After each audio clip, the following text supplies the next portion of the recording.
Hi Howard, welcome back to China Money Podcast. Pleasure to be here, Nina. In your most recent earnings call, you said U.S. economies are getting stronger, asset prices are getting higher, but not yet in bubble territory. What kind of probability do you give to the possibility that U.S. asset prices will go into bubble territory in the next 2 years? Well, it's very hard to know what the future holds. What you're really talking about is psychology, and psychology is unpredictable. Having said that, usually bubble territory is just an extreme continuation of optimism, and usually most trends go to extremes before they reverse. So normally one would think that there is some chance. Now, I try to put probabilities on things, Nina, so I would guess that, first we would have to negotiate what bubble means. But if bubble means some highly dangerous, highly elevated level, and we're talking about, for example, to start with the U.S. stock market, I would imagine that there's a probability of 10 or 15% that we'll get into that. And of course, when we do, the result is usually a painful correction. Last week, the U.S. Fed stopped its bond buying programs. How would you rate the Fed's policies in the last 6 years? Well, I have a stock answer for that. And what I say is that this was a very difficult test, like in school. And it's not a test in which the smartest kid in the class gets 100. The smartest kid in the class gets 70, but it's still an A. As I say, we did difficult things. There was no instruction manual. There was no experience. And I think that the U.S. Leaders of the U.S. financial system, Geithner, Bernanke, and Paulson, should get an A. Nobody's perfect. The things we did were imperfect. But if you look around the world, I think we did better than anybody else. Another veteran investor, Jim Rogers, has been warning that we're all going to pay a terrible price when the artificial ocean of liquidity ends. Do you agree? I don't know whether it's going to be terrible. We're going to pay a price.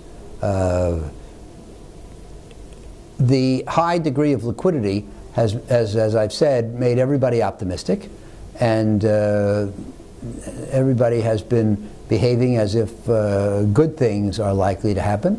When liquidity dries up, some bad things can happen instead, and optimism, the extreme optimists will be disappointed in the outcome. Whether it'll be terrible, I don't know. Since mid-2011, Oaktree's investment mantra has been move forward but with caution. Has that changed? No, absolutely not. I think that the most important single thing that any investor has to decide at a point in time is, should I be aggressive or should I be defensive? And or should I be balancing the two, and if so, how? And there are times for extreme caution, when the outlook is very bad, when asset prices are extremely high. I don't think this is the time for extreme caution. And the other thing is, if you're extremely cautious, you put your money in money market instruments, you get almost no return.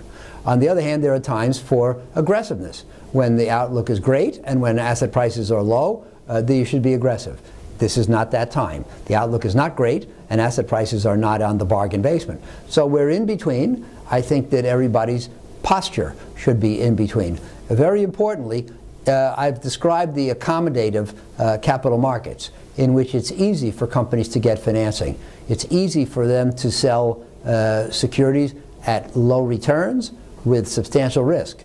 And when that's the case, we should be cautious. So I think the most important single sentence that I can say today is that any investor's course of action should include a substantial dose of caution. Another way to read it is by how much capital you have raised. During the past 12 months, Oaktree has raised $16.6 billion, the highest in 6 years. Can we read that as you're preparing to play defense, just like before the 2008 financial crisis? Well, we don't think we're in an analogous situation to just before the 2008 crisis. It's not that bad. But on the other hand, the demand for our services has been strong. Most people think that they can't get the returns they want from the stock market or the bond market, so they're going to the alternative investment managers like us. So we've done very well on raising money. We have created some new strategies that we've been raising money for, and all of that has contributed to the growth that you described. Oaktree's recent asset under management expansion has been largely due to new strategies, and emerging markets equity and distressed debt are an important part of that. What is your strategy in terms of expanding in emerging markets?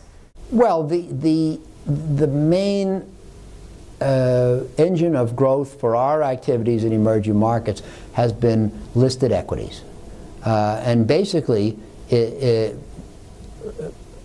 we have, it's essentially a new area for us. We've been in the absolute return world for the last 15, 16 years in the emerging markets.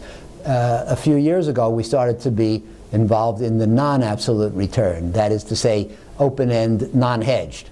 And that's the area where we've seen substantial growth in recent years. So, as you know, Nina, I'm a believer in the emerging markets, so I feel good about getting bigger in that area. I also think that's a fundamental long-term view. I also think that emerging market equities are relatively attractive in this environment. So on both counts, I feel good about growing in that area. Oaktree and China's Cinda are planning a distressed debt joint venture. How has that been going? I think it's going according to expectations. We are learning, we're working together, we're gaining positive experience, and I hope we're laying a base for a very successful long-term relationship. Lastly, Chinese banks' non-performing loans are expected to balloon in the next few years. Is this an area Oaktree will get involved? I can't tell you what our strategic decisions for the future will be, but I will say that our involvement with Cinda positions us to potentially be involved. Howard, thank you so much again for your time. My pleasure, Nina.